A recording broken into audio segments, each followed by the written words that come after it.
يا نفس إن لم تظفري لا تجزعي.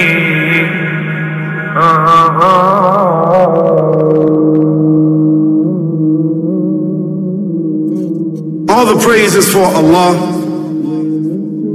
who is the author of all existence and the most generous to his creation, while he is also the all-compelling. He is the only one worthy of our worship, having no partners, no associates, no sons, no daughters, no one whom he must consult, and no one or anything which has any comparison with him. All the praise is for Allah, who is the King of all who claim sovereignty, the only one who has the right to legislate for his creatures. He is the giver of life. He is the causer of death, while death has no effect upon him, because he is the ever-living, the self-subsisting, the eternal and the only absolute. All the praise is for Allah, who has power over all things, and there is in reality no power and no strength, no influence to cause benefit or detriment except through him. It is he who created this complex world, the seen and the unseen, the evident and the speculative, the earth and all that is on it and everything that is in it. It is he who sent his messengers and prophets, alayhimus salam, with the common message of strict monotheism, which simply means that there's absolutely no one worthy of worship, no one worthy of our obedience except the Almighty, the One, the Absolute, and who has no partners. The earlier messages which changed the world in the area in which the prophets were sent, those messages we know have changed, and even the prophets who brought them, their names are now lost. We just know in general because Allah told us in the Quran, وَلَقَدْ بَعَثْنَا فِي كُلِّ أُمَّةٍ رَسُولًا أَنْ يَعْبُدُوا اللَّهَ وَاجْتَنِبُوا الطَّاغُوتَ. I've sent to every nation a messenger, calling people to worship Allah alone and to avoid the worship of false gods. This essential message has been preserved in Islam in a way that it was never preserved before. Not because the message was different, because it was the same message, but because of the fact that there would be no other prophets who would come after Muhammad sallallahu alaihi wasallam.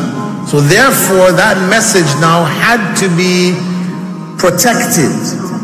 It had to be preserved in a way none of the earlier messages were preserved. I'm a little atheist. What you say you have come to know 40 years back, and what you call the Big Bang is already mentioned in the book which I read, the glorious Quran. It's mentioned 1400 years ago in Surah Anbiya, chapter number 21, verse number 30, which says, "Avalam yaral lazina kafaru." Do not the unbelievers see anna samawati wal arda kanat ratkan fataqnahuma, that the heaven and the earth were joined together and we clove them asunder. What you're talking about, the Big Bang, I try to imagine compressing a spring. I push it closer and closer and closer together, so it's smaller and smaller and smaller, and I've stored a tremendous amount of energy in that spring, and when I let it go, it bursts out, it bursts out, it bursts out. the creation of the universe, which you came to know 40 years back, is already mentioned in this book, the glorious Quran, 1400 years ago. Who could have mentioned that in the Quran? So the atheists will say, maybe someone wrote, maybe it's a fluke, maybe it's a guesswork. A human being, regardless of who they are, or where they are, or what they do, will have this curiosity. They'll want to know, why am I here? How did I get here? And do I have a purpose? And if so, what is it? The only one who would really be able to answer that question would be the Creator himself. If there is a Creator, it would be up to him to tell us why we were created and what he expects from us and what this life is really about. Allah has shown the people from the time of Adam until right now, has shown the people what he wants from them. And it's a very simple thing, and that is that worship be for him alone without any partners. In fact, we know this life to be a test from Almighty God. That's why we're born, and that's why we die, because there has to be a beginning and an end for us to be tested on. The next life, after this life, no one will ever die again. A bad person or a good person. Both are brought back, and they continue to live in the next life, either in good shape or not so good shape, depending on how they did on the test. The worship of the God of Abraham, that was what was taught by these prophets. The Lord of the Arsh and Kursi. We're talking about the Lord of the worlds. Alhamdulillah Rabbil Alameen. We're talking about the Lord of the entire universe and beyond. The entire universe and beyond. You know, we live in this dunya, and we are fascinated with this dunya which Allah subhanahu wa ta'ala indeed has created in a beautiful manner. We're fascinated. There are over billions of people which live on this dunya at this moment in time. Over 6 billion people that live on the dunya at this moment in time. This dunya of Allah subhanahu wa ta'ala is so big that there is space in this dunya for billions and billions and billions or more people. But what is this dunya in comparison to what Allah subhanahu wa ta'ala has created out there? This dunya is insignificant. This dunya is meaningless to Allah. It means nothing. It is worthless. So worthless, compare it with the sun. The sun is one star. You know more science than me. You'll be able to tell me better. Take this planet Earth and you place it inside the sun, and you will be able to place 1.3 million Earths in the sun. 1.3 million Earths in the sun.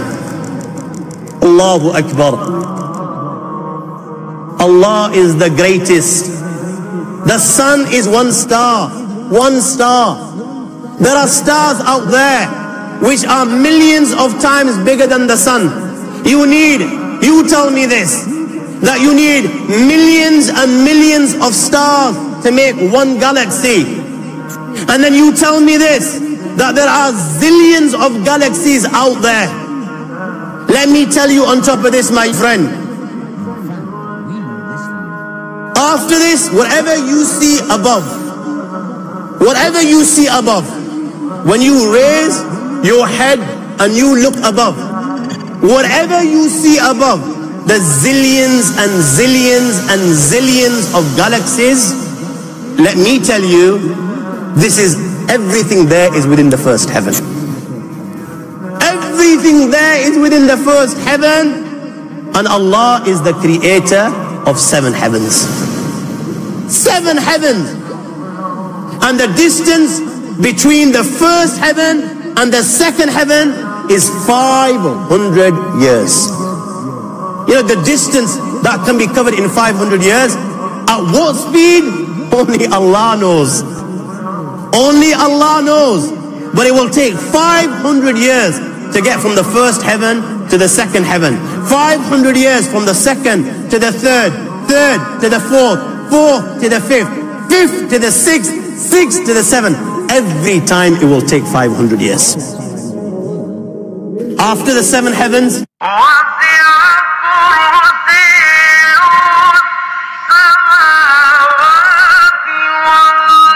وَسِعَ كُرْسِيُّهُ السَّمَاوَاتِ وَالْأَرْضِ. You all read the Ayatul Kursi. You all know the Ayatul Kursi. After this, you have the Kursi of Allah. You have the chair of Allah subhanahu wa ta'ala. You know these 7 heavens that we've just talked about, in comparison to the Kursi of Allah, they're non-existent. They're meaningless. Rasulullah sallallahu alaihi wasallam has given an example in a hadith, just to give us a little bit of understanding with regards to the 7 heavens in comparison to the kursi of Allah. Take a ring from your finger, take it off, the small ring that you have, and place it, let's say, in a desert, the Sahara Desert. It's the biggest desert in the world. You know that ring that we take off from our fingers and place it in the Sahara Desert? What comparison is in between the ring and the Sahara Desert? Nothing. Nothing. The 7 heavens is the ring, and the kursi of Allah is the Sahara Desert. After the kursi of Allah, you have the arsh of Allah. وَكَانَ أَرْشُهُ عَلَى الْمَاءِ. You have the arsh of Allah. Again, Rasulullah has explained, so just so that we can understand. Take the ring, place it in the desert. This time, the ring is the kursi and the arsh is the desert. What is the kursi in comparison to the arsh of Allah? Nothing. Then you have angels which carry the arsh of Allah. Their heads are in the 7th heaven and their feet are in the lowest earth. My friends, then you have the Lord of the earth and kursi. لا تدركه الأبصار ويدرك الأبصار وهو اللطيف الخبير. He is beyond the size of Allah, who Allah is, what Allah is. The greatness of Allah is beyond the comprehension of my little mind. This is the being that you and I are messing with.